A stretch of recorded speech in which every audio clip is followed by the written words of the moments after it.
अस्सलाम वालेकुम। आज बच्चों हम चैप्टर 7 का लास्ट टॉपिक पढ़ेंगे। टॉपिक का नेम क्या है? Acid rain and its effect. Acid rain को डिफाइन करने से पहले बच्चे आपकी बुक में एक टर्म लिखी हुई है फोसिल फ्यूल, हम उसको देख लेते हैं वो क्या है। फोसिल फ्यूल बेसिकली बच्चे एक नॉन रिन्यूएबल एनर्जी रिसोर्सेज हैं, यानी जैसे कोल है, ऑयल है, नेचुरल गैस है, ये सारे के सारे आपको कहाँ से मिलते हैं? ज़मीन से मिलते हैं ना। ज़मीन में बच्चे कई लाखों साल पुराने जो प्लांट्स हैं, एनिमल्स हैं, वो बरिड होते हैं under intense heat and pressure, तो वो प्रोड्यूस करते हैं फोसिल फ्यूल, यानी वो coal, oil and petroleum and natural gas वगैरह प्रोड्यूस करेंगे। तो इसका मतलब है बच्चे, जब उन फोसिल फ्यूल को हम बर्न करते हैं, उन फोसिल फ्यूल को जलाया जाता है, तो बच्चे उसमें से कुछ हार्मफुल गैसेस निकलती हैं। वो गैसेस एयर में जाएंगी, एयर के ड्रॉपलेट से मिक्स होंगी, तो वो एसिड्स के जो ड्रॉपलेट्स है ना, वो बेसिकली एसिड रेन है। ठीक है, ये बर्निंग होगी फोसिल फ्यूल की। बर्निंग का मतलब होता है जलाना, जलने का अमल।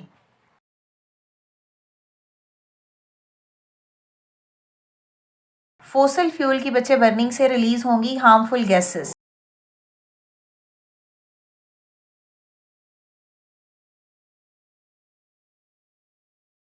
अब वो गैसेस यहाँ पे कौन सी हैं? यहाँ पे दो मेंशन है, एक है सल्फर डाइऑक्साइड और एक है नाइट्रोजन डाइऑक्साइड।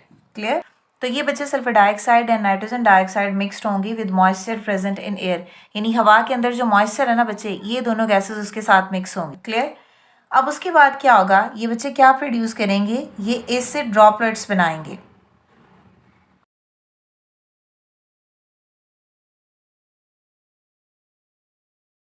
ये sulphur dioxide and nitrogen dioxide mix होंगी मॉइस्चर से, मॉइस्चर जो एयर में प्रेजेंट होगा, और वो प्रोड्यूस करेंगे बच्चे एसिड ड्रॉपलेट्स, और ये ड्रॉपलेट जो हैं वो फॉल होते हैं on the ground as an acid rain.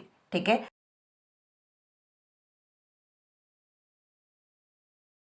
हमने क्या कहा कि फोसिल फ्यूल की बर्निंग होती है, उससे हार्मफुल गैसेस रिलीज होती हैं। सल्फर डाइऑक्साइड है, नाइट्रोजन डाइऑक्साइड है, ये गैसेस जो हैं वो मॉइस्चर होता है उसके साथ मिक्स हो जाती हैं, प्रोड्यूस करती हैं एसिड ड्रॉपलेट्स, और ये एसिड ड्रॉपलेट जो हैं वो फिर गिरते हैं as a acid rain. Clear? तो बच्चों ये जो हमने बोला है इसको हम इक्वेशन में लिखते हैं। स्टार्ट में क्या होगा बच्चों? सल्फर डाइऑक्साइड गैस है, इसका रिएक्शन ऑक्सीजन के साथ होगा एयर में, तो ये सल्फर ट्राईऑक्साइड गैस बनाएगी SO3। बैलेंस कर लो, दो दो चार ऑक्सीजन, इधर इधर कितने हैं? 3 है। ऑक्सीजन ज़्यादा है, इसका मतलब है यहाँ से 2 से मल्टीप्लाई कर दो, तो 3 2 ज़ा 6 ऑक्सीजन। यहाँ पे अभी भी 4 है, तो इसका मतलब है कि आप यहाँ 2 से मल्टीप्लाई कर दो, बिकॉज जब आपने 2 से किया तो सल्फर भी 2 हो गए ना।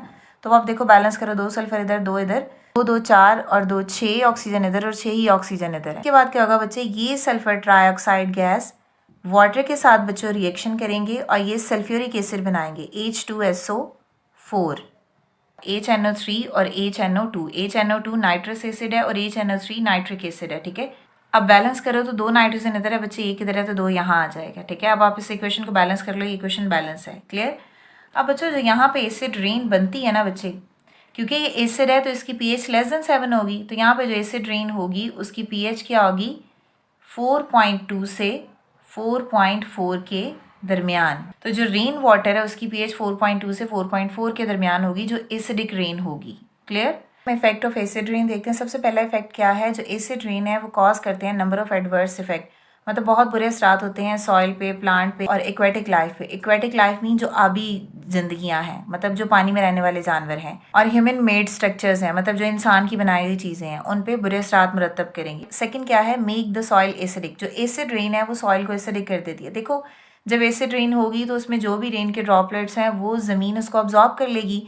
तो बच्चे बेसिकली क्या होता है कि एसिड रेन डिजॉल्व होगी and washes away the nutrient, यानी ज़मीन के अंदर जितने भी न्यूट्रेंट्स हैं वो सारे के सारे वॉशेज अवे मीन उसको बहा ले जाएगी, जो कि प्रेजेंट होंगे सॉइल में। ठीक है, which are needed by plant को जिनकी ज़रूरत है। सो सेकंड पॉइंट क्या होगा? Make the soil acidic, it dissolve and washes away the nutrient present in the soil which are needed by the plants, यानी प्लांट के अंदर जितने भी न्यूट्रेंट्स हैं उन सबको ये बहा ले जाएगी। मेनी प्लांट्स हैं can not live and grow in an acidic soil. जब सॉइल एसिडिक हो जाएगी बच्चे, बहुत से ऐसे प्लांट हैं जो एसिडिक एनवायरनमेंट में नहीं ग्रो कर सकते, एसिडिक सॉइल में बढ़ेंगे ही नहीं। अल्टीमेटली क्या होगा? वेजिटेशन डैमेज होगी, प्लांट जो है वो तबाह बर्बाद हो जाएगा। थर्ड पॉइंट है बच्चों, acid rain can make water of the water bodies too acidic for aquatic animals to live in. Water bodies बोलते हैं वो एनिमल्स, वो प्लांट जो पानी के अंदर रहते हैं। एसिड रेन जब गिरेगी तो वो एक्वेटिक लाइफ के लिए भी नुकसानदेह है।